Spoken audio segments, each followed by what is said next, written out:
I thought I had the perfect life, until I opened that letter. My name is Emily Carter, and if you'd met me a month ago, you'd probably say I had everything: a loving husband, a beautiful home in the suburbs of Denver, a 6-year-old son who adored us both. From the outside, we were the kind of family you see on greeting cards. But that illusion shattered the moment I found the letter in our mailbox.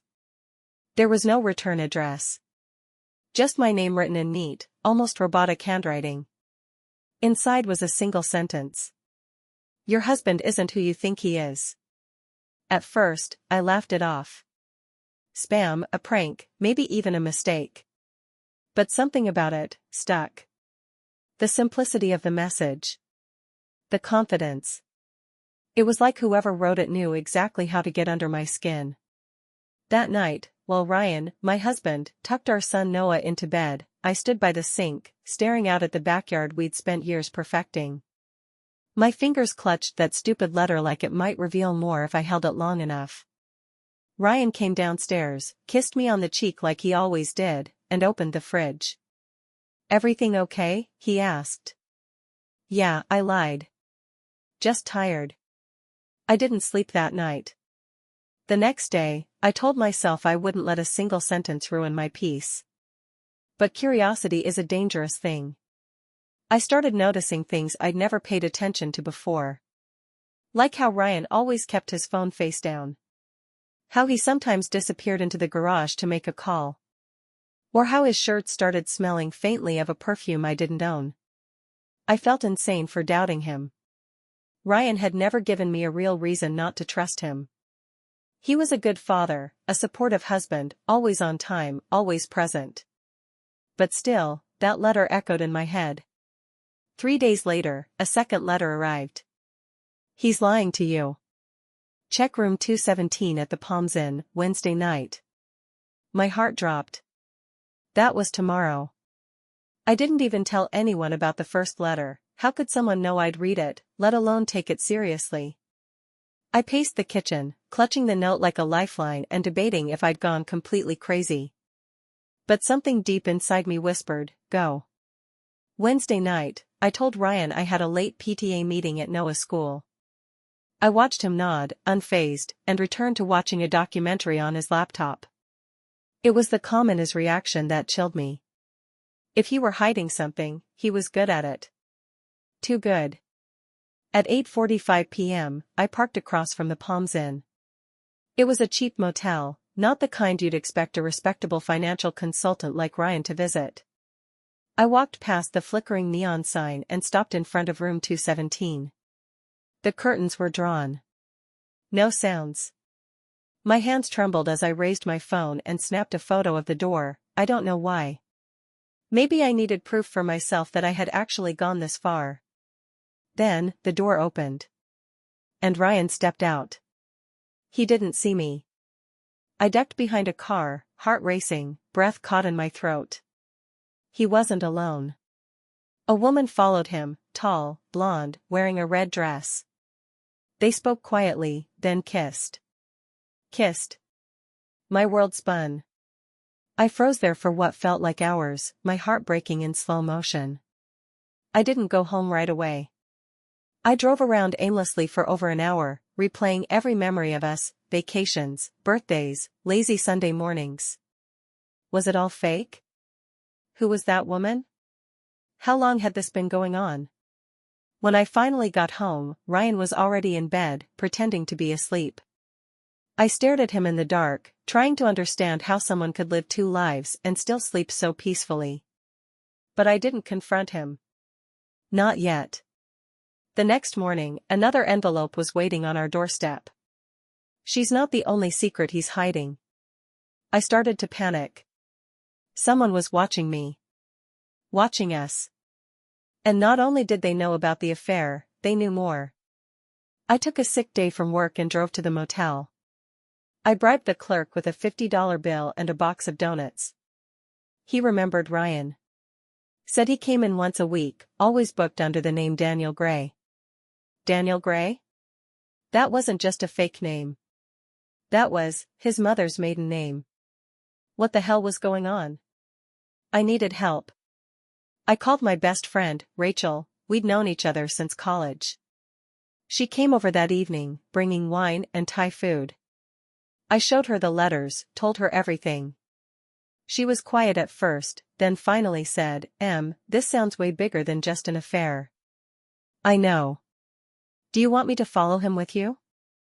I nodded. I think I have to know everything, no matter how bad it is. That Friday, we followed him after he left work. He didn't go to the motel this time. Instead, he drove to a quiet neighborhood on the outskirts of town, parked in front of a modest, two-story home, and went inside without knocking. We waited. 15 minutes later, the front door opened again. And out came a boy. About 6 or 7 years old. Rachel whispered, "He looks just like Noah." I didn't want to believe it. I refused to believe it. But as I sat there in Rachel's car, gripping the steering wheel even though I wasn't driving, staring at the front door of that modest little house, I knew. I knew. The boy looked like Noah. Same sandy brown hair. Same dimpled cheeks. Even the way he laughed, I couldn't hear it through the closed window, but I could feel it. That unmistakable childlike joy. He couldn't be more than a year younger than our son. Rachel glanced at me cautiously. "Do you think it's his?" she asked, carefully. I nodded slowly, numb. I don't think. I know. When Ryan finally left the house, we followed him again, back to our neighborhood, back to our driveway, back to the man I thought I married. He walked into the house and kissed me like he had every other evening for the past 8 years. I wanted to scream. But I didn't. Not yet. That night, I sat in Noah's room a little longer than usual. I tucked him in, kissed his forehead twice. He looked up and smiled at me with those innocent eyes. "Can Daddy read me a story tomorrow?" he asked sleepily. "Of course, baby," I said. Of course he can. But the next morning, another letter arrived. This time, it was taped to our front door. "You deserve to know the truth. Her name is Olivia. Ask him about her birthday 6 years ago." The handwriting was the same. Sharp, precise. A little too clean. My hands trembled as I folded the paper and shoved it into my purse before Ryan could see. He was making breakfast, waffles, Noah's favorite. His phone buzzed twice on the counter, and I caught a glimpse of a message preview. "Olivia, call me when you can." I swallowed hard. "I think I'll visit my mom today," I said casually, buttering a piece of toast I had no intention of eating. He didn't flinch. "Want me to take Noah to school on the way to work?" "Sure." "Perfect." I needed space, and time. Rachel and I spent that afternoon digging through anything we could find. Old emails, social media, tax records. It felt wrong. It felt invasive. But at the same time, I had to know. And we found her. Olivia Hayes. A woman Ryan used to work with years ago. Pretty. Smart. Divorced. A single mom, or so it seemed. No public mention of a father. But when we dug deeper, we found photos. One, in particular, froze me in place. It was a birthday party. Balloons, cake, messy frosting smiles. Ryan was there. Standing behind the little boy. His hand rested gently on the child's shoulder. 6 years ago. That night, I finally confronted him. I waited until Noah fell asleep. Ryan was in the living room, watching TV, drinking his usual glass of bourbon.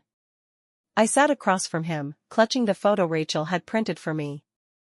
"Who is he?" I asked quietly. He blinked. "Who?"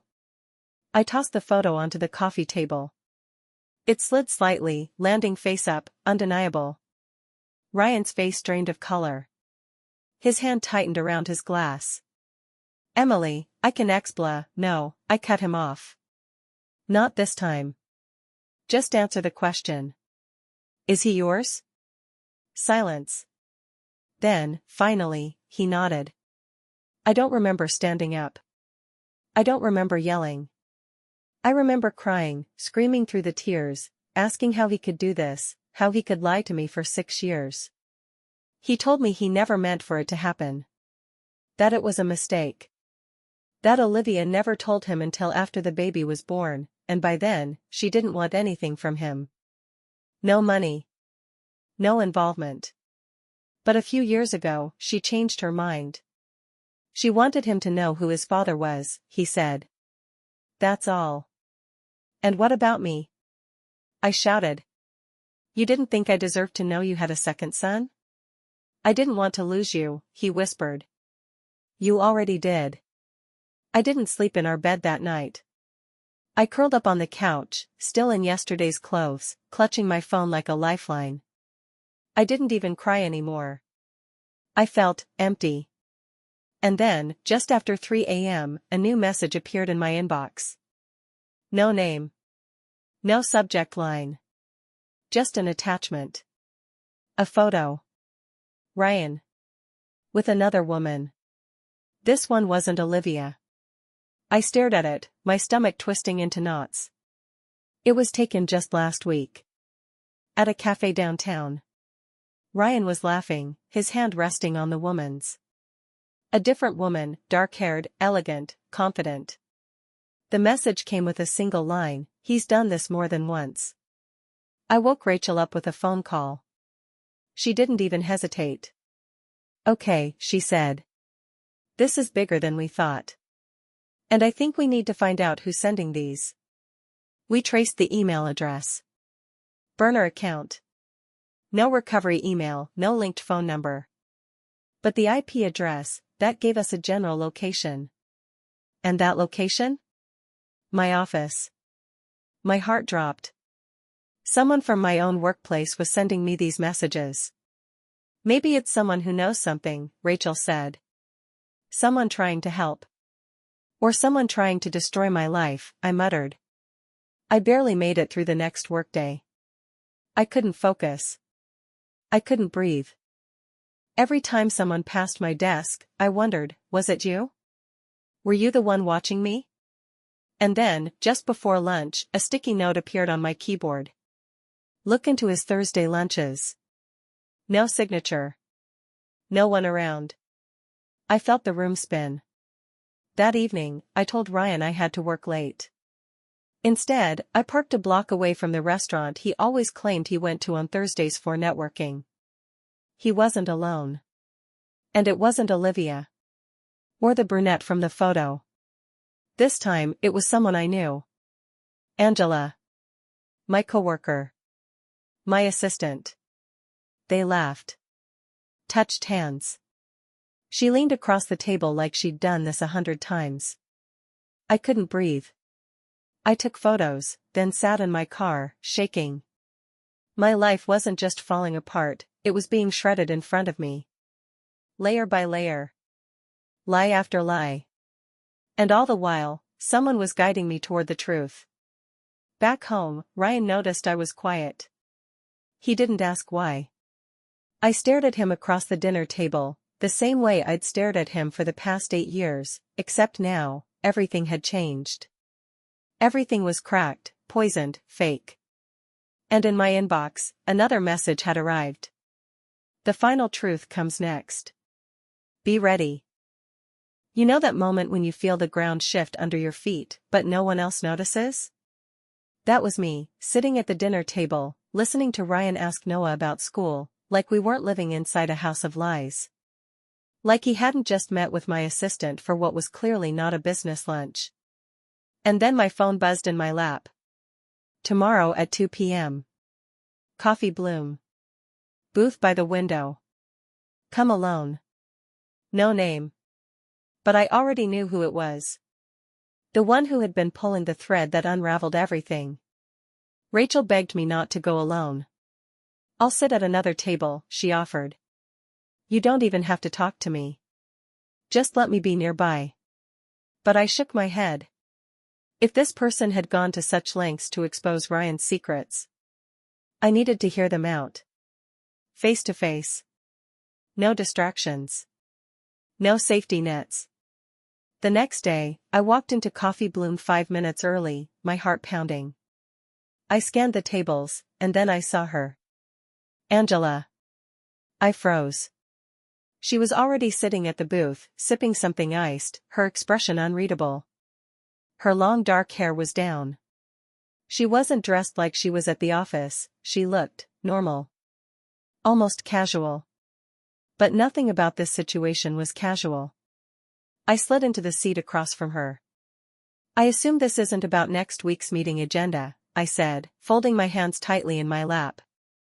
Angela gave a dry smile. No. It's about your husband. I didn't speak. I just stared. Waiting. I found out about him and Olivia over a year ago, she said calmly. I didn't mean to. I was helping him book a hotel for a client dinner, and I saw the name. I did some digging. Her eyes dropped to the table for a second. Then I found out about the brunette. The one from the cafe photo. Her name's Tara. Realtor. Married, by the way. And I was angry. Not just for you. For me. My heart stuttered. For you? I asked slowly. She nodded. I was one of them too. A long time ago. It was like a punch in the stomach. She went on, voice steady but low. It was short. Stupid. I was new, he was charming, and I thought, maybe he actually cared. But when I found out about Olivia, I knew I'd just been one more. I didn't know what to say. The rage I expected didn't come. Instead, I felt exhausted. Like every truth I uncovered just added another stone to the weight on my chest. Why didn't you come to me? I whispered. Angela looked me in the eyes. I didn't think you'd believe me. And then she said something that changed everything. But I'm not the only one who wanted you to know. Olivia's the one who sent the first 2 letters. I blinked. She did? Angela nodded. She didn't want to hide anymore. She told Ryan. Gave him a deadline. Said she'd tell you if he didn't. And he didn't, I said flatly. Nope. And the photo of Tara? That was me. I leaned back, the puzzle slowly coming together. Why now? Why all of this? Angela hesitated, then said softly. Because you didn't deserve this. You gave him everything. A home. A family. Loyalty. And he gave you lies. For a long time, neither of us said anything. The hum of the coffee shop, the clinking of cups, it all felt surreal. Then Angela reached into her bag and pulled out an envelope. I think you should have this, she said. Inside were printed emails. Conversations between Ryan and multiple women. Some names I didn't recognize. Some messages dated last week. When I got home, Ryan was in the backyard with Noah. They were playing catch. Laughing. My son's face was lit with joy. It shattered me. How could Ryan be 2 completely different people? I waited until Noah was asleep again. Then I sat Ryan down and handed him the envelope. He didn't open it right away. He just looked at me. You met her, he said. Yes. She told you everything? Yes. Still, he didn't deny it. Why? I asked. Why all of this? Ryan exhaled shakily. Because I didn't think I'd get caught. And then it got too big.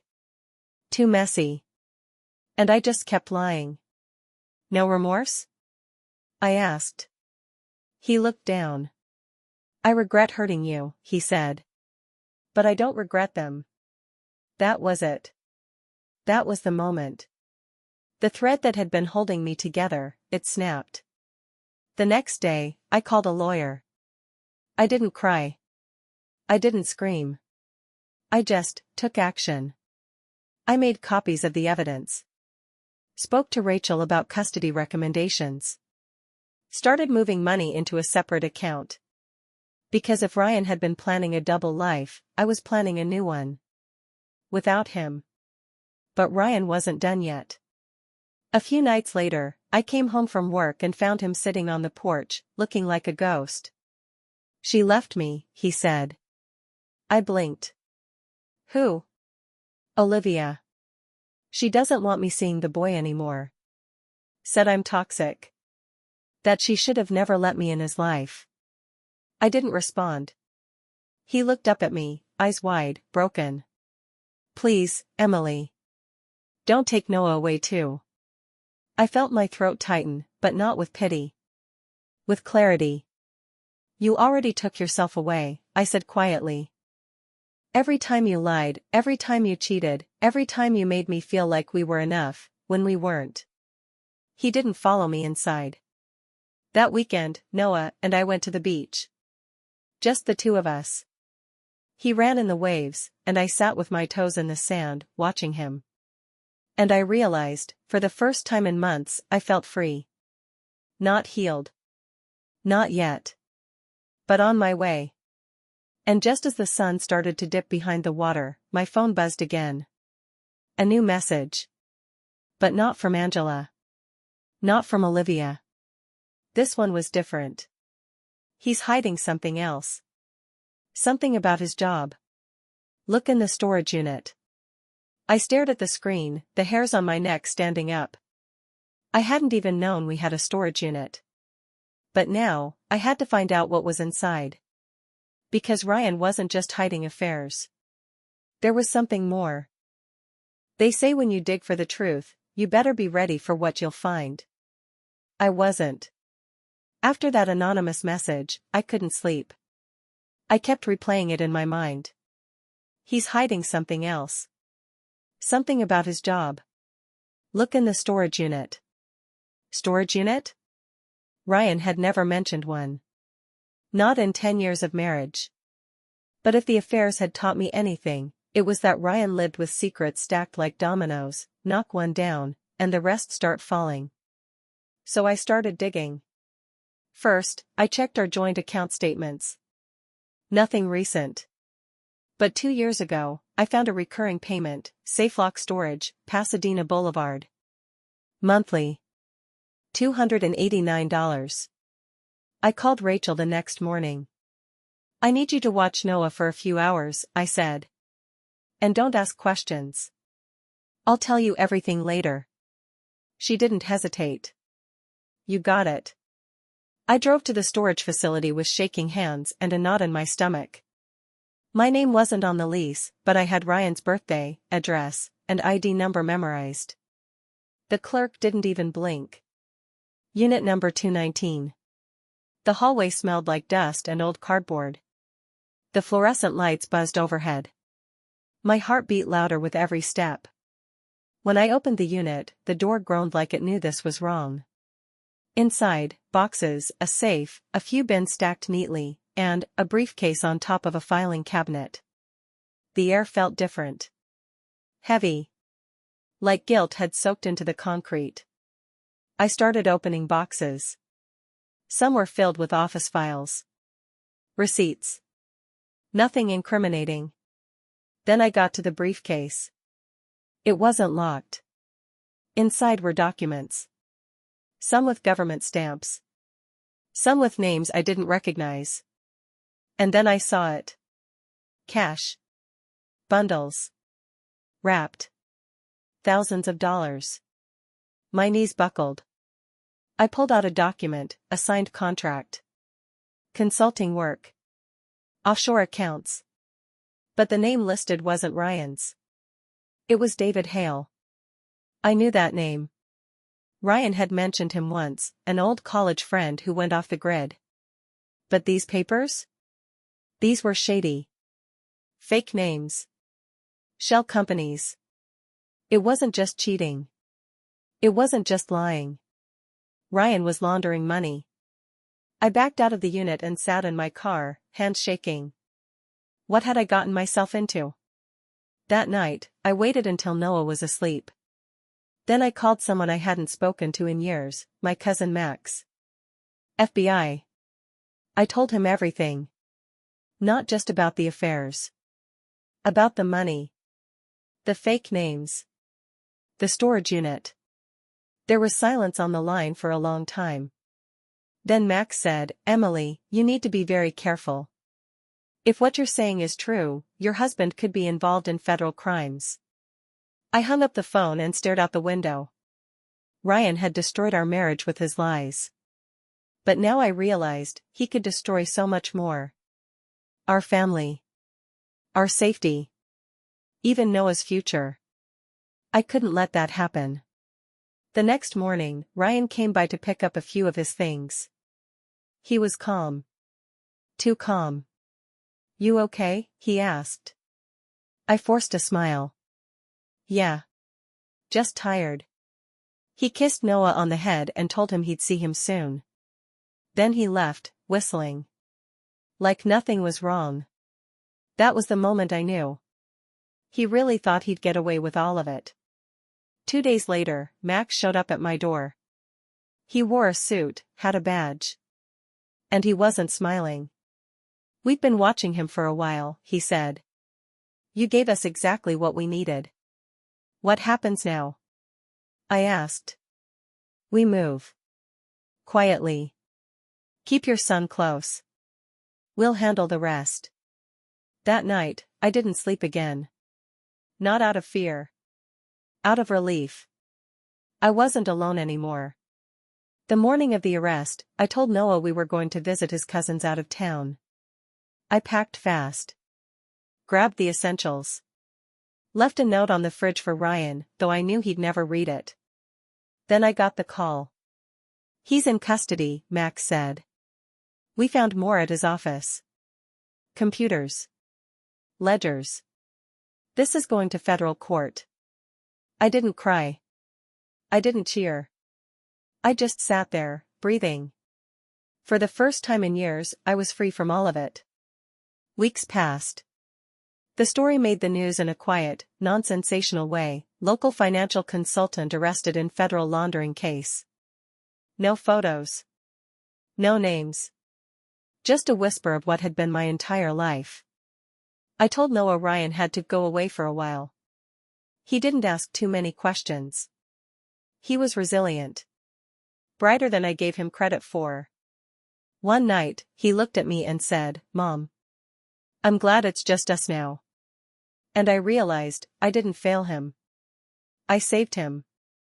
As for me? I started over. Rachel and I launched our own business. Consulting for small startups, especially women-led. I used everything I'd learned, even from Ryan, to build something real. Something honest. Angela moved to Seattle. We talk occasionally. There's no friendship, but there's respect. And one evening, just before closing my laptop, I got another message. From Olivia. Just one sentence. "Thank you for getting out. You showed me how." Sometimes I walk by that storage facility. And I don't feel fear. Or anger. I feel gratitude. Because the truth didn't destroy me. It set me free.